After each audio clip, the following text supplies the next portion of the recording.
Oke, di video kali ini saya ingin memberikan review match untuk pertandingan dari PSM Makassar dengan Bayangkara, di mana PSM Makassar berhasil meraih 3 poin setelah mengalahkan Bayangkara dengan skor 3-1. Jadi kesimpulan yang saya bisa dapat ya, sesuai dari preview kemarin, bahwa memang benar ya, di sini PSM Makassar bisa melakukan counter terhadap permainan Bayangkara, di mana di sini Mayer benar-benar dijaga ketat ya. Bahkan dua pemain PSM Makassar pun ikut melakukan pressing jika Mayer mendapatkan bola. Tapi sebenarnya untuk bola ini sampai ke Mayer, ini kadang sudah terputuskan dulu ya untuk sektor tengahnya PSM. Jadi memang terlihat ya di babak pertama sebenarnya permainan Bayangkara memang terlalu mengandalkan Mayer. Sedangkan untuk PSM Makassar, sesuai dari preview kemarin, saya sudah bilang bahwa skema permainan PSM ini jauh lebih bagus daripada Bayangkara. Karena skema permainan PSM ini nggak mengandalkan siapapun ya di dalam permainan. Pluim bisa memberikan passing, Kenzo juga bisa melakukan overlap, gol dari Ananda Rehan juga membuktikan overlap dari sektor tengah ke depan, belum dibantu dari Yance dan juga Yakob. Jadi ini yang membedakan ya, sesuai dari preview kemarin ya, saya sudah bahas semuanya secara detail. Jadi untuk PSM Makassar, saya bilang pertandingan ini walaupun menang ya 3-1 lawan Bayangkara, kalau menurut saya memang cukup layak, karena kalau berbicara dari skema permainan jelas PSM Makassar di atas dari skemanya Bayangkara yang hanya mengandalkan Mayer. Saya sudah bahas di preview. Tapi yang menurut saya luar biasa adalah mental dari para pemainnya PSM. Karena semakin mendekati akhir-akhir season atau mendekati PSM Makassar mengunci gelar BRI Liga 1, yang berbicara dulu di sini adalah mental, baru ke skema permainan. Makanya berapa kali saya bilang di video-video kemarin PSM Makassar ya, yang penting PSM Makassar menang. Karena di sini masalah mental yang berbicara, baru ke skema. Dan saya melihat di 15 menit awal ya, sebenarnya para pemain PSM Makassar ini terlihat sedikit memang seperti tidak lepas bermainnya. Ini saya melihat di 15 menit awal.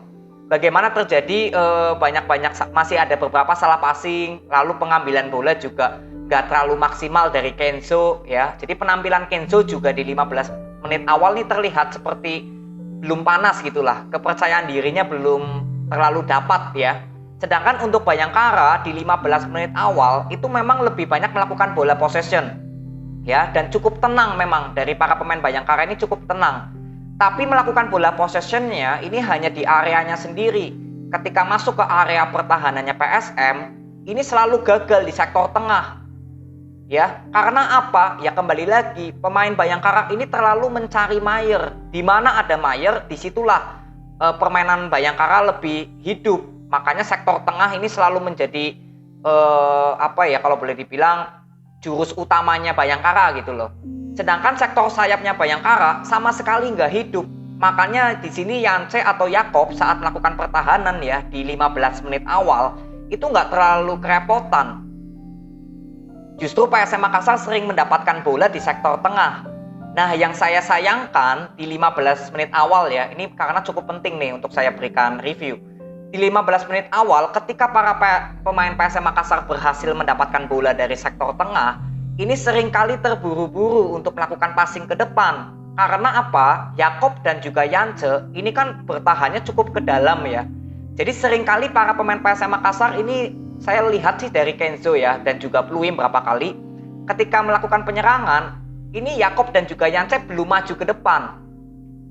Jadi berapa kali serangan dari PSM di 15 menit awal ya, itu berapa kali juga gagal karena berapa kali overlap dari Yance dan Yakob ini sering telat. Tapi di sini telat bukan karena kesalahan Yance dan juga Yakob, tapi karena memang permainan PSM Makassar ini sedikit terburu-buru ya di awal match ini, di awal menit. Lalu di sini memang PSM Makassar saya mencatat sudah ada 5 peluang ya yang diberikan dari para pemain PSM. Di menit 3 ada Everton, di menit ke-11 ada Kenzo, di menit 17 ya ada Pluim. Ini kalau boleh dibilang peluang emas ya yang diberikan passing dari Yance Sayuri. Ini peluang emas nih. Lalu yang keempat dari Kenzo yang melakukan shoot tapi masih bisa ketepis ya oleh Iwan Seto, itu tendangan setengah volley. Lalu yang kelima ya, ini harusnya mendapatkan penalti ya karena ditarik oleh Samsul ya. Ini juga Samsul Arifin bermain sebelumnya di Persik Kediri, saya sudah banyak kritik nih Samsul. Tapi justru di sini dipasang sebagai starting line up ya. Saya juga nggak tahu kenapa nih dipasang dari awal. Apa mungkin ada pemain yang nggak bisa bermain ya? Karena Samsul Arif ini berapa kali sering menjadi sorotan saya di Persik Kediri. Jadi itu menurut saya memang harusnya murni penalti ya, karena jelas ada tarikan. Tapi kembali lagi wasit ya, kualitas wasit hakim garis kita ini yang perlu disoroti. Walaupun PSM Makassar menang ya, tapi kembali lagi itu fix harusnya penalti. Saya berikan informasi dulu nih, biar nanti nggak terjadi miskomunikasi antara kita ya. Artinya itu jelas penalti ya, atau itu adalah peluang dari PSM Makassar. Jadi di 19 menit awal ini PSM Makassar sudah mendapatkan peluang. Lalu gol tercipta di menit ke-21 ya, itu assist dari Yance Sayuri cukup bagus. Nah ini yang saya bilang bahwa permainan dari PSM Makassar ya jelas ya, skemanya tidak mengandalkan siapapun. Jadi nggak berharap Pluim, berharap Kenzo, tapi justru Yance yang masuk melakukan overlap lalu memberikan passing ke tengah. Di situ ada Ananda Rehan yang melakukan overlap. Jadi jelas clear di sini ya, gol pertama dari PSM itu membuktikan bahwa skema permainan PSM Makassar tidak mengandalkan siapapun, sedangkan Bayangkara lebih mengandalkan Mayer karena lebih hidupnya di sektor tengah untuk para pemain Bayangkara.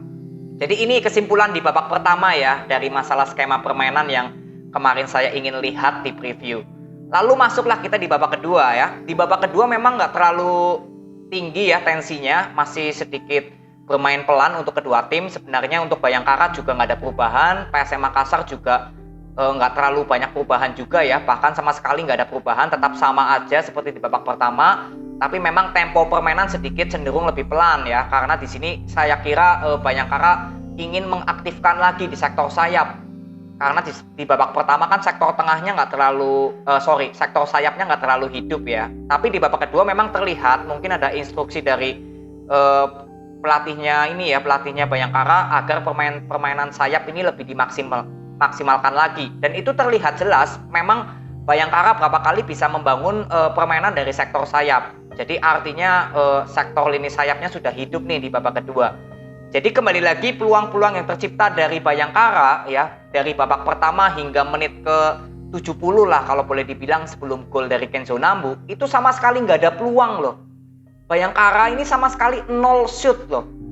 Gak ada shoot sama sekali di babak pertama yang berbahaya. Mungkin di babak kedua ada shoot dari Sani Rizky yang masih ke atas. Lalu Samsul Arif yang ya pelan ya bolanya, jadi gampang diterima oleh Reza Arya. Di babak pertama ini 0 shoot Bayangkara, bayangkan. Artinya jelas ya, pertahanan lini tengahnya PSM Makassar ini cukup bagus.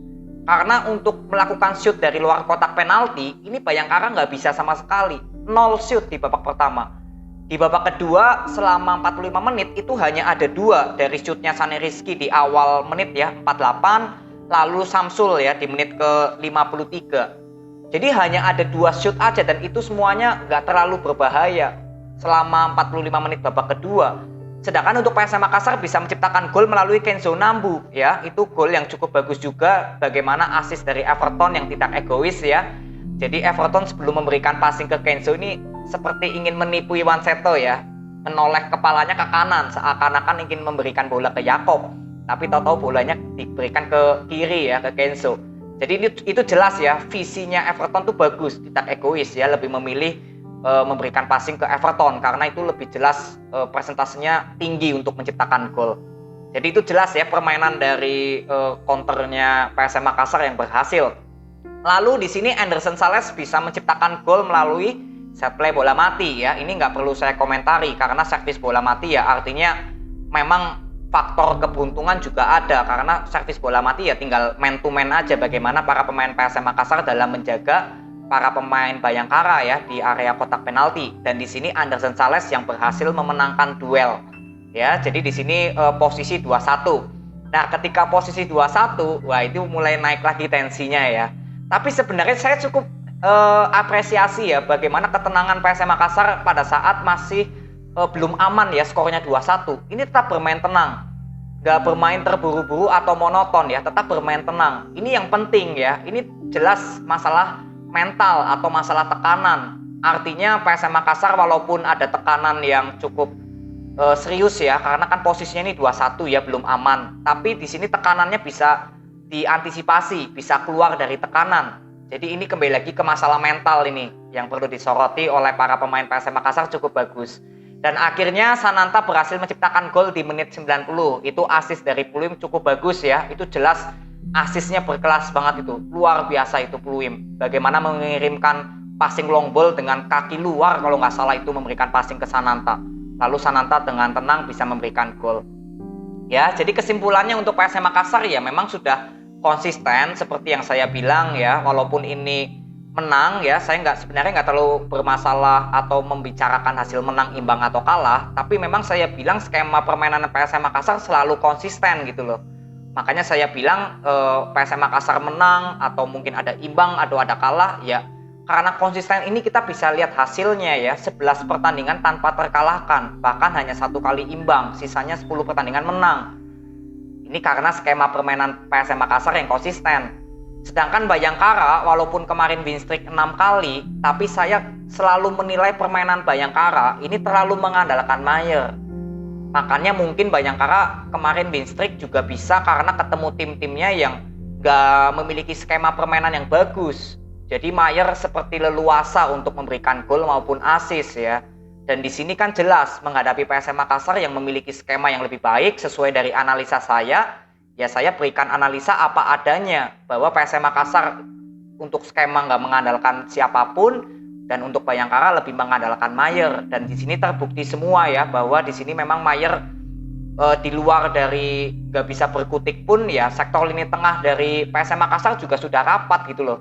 Jadi untuk sampai bola ke Mayer juga cukup sulit, dan di sini penampilan Erwin Gutawa juga cukup bagus ya. Berapa kali Erwin Gutawa ini melakukan save yang boleh dibilang cukup brilian ya, bisa menghentikan Sani Rizky ya yang hampir bisa melakukan intercept, lalu menghentikan Mayer juga. Erwin Gutawa cukup bekerja keras ya, karena sektor dari Bayangkara ini kan lebih hidup di sektor kiri ya, di areanya Erwin Gutawa gitu loh. Jadi cukup bagus lah penampilan dari Erwin Gutawa di pertandingan kali ini. Jadi inilah review yang saya bisa berikan kepada kalian. Next, PSM Makassar akan bertemu dengan Madura United ya. Nanti kita akan bahas untuk analisa saya mengenai Madura United ini bagaimana nih untuk menghadapi PSM Makassar. Nanti kita bahas di previewnya. Dan untuk Bayangkara akan bertemu dengan Persib. Nah ini saya kira Persib Bandung akan bisa kesulitan menghadapi Bayangkara karena skema permainan Persib Bandung saya sudah berikan berapa kali nggak terlalu hidup di sektor tengahnya. Jadi ini mungkin akan menjadi kesempatan juga ya untuk PSM Makassar melihat pertandingan Persib dengan Bayangkara. Tapi intinya untuk PSM Makassar tinggal fokus aja ke depan, nggak usah memikirkan pertandingan lainnya. Yang penting nanti bisa meraih 3 poin, itu sudah menjadi kunci untuk PSM Makassar meraih kemenangan ya atau juara PRI Liga 1. Jadi kita nanti bahas untuk juaranya kalau sudah fix aja PSM Makassar juara. Jadi biar seru gitu loh kita memantau perjalanan PSM Makassar sampai titik akhir. Ya, jadi ini aja. Selamat untuk PSM Makassar, kalian mendapatkan 3 poin, dan untuk Bayangkara tetap semangat. Semoga di pertandingan berikutnya bisa tampil maksimal. Jadi ini aja, terima kasih, selamat untuk PSM Makassar ya, Ewako. Sampai ketemu di video berikutnya. See you.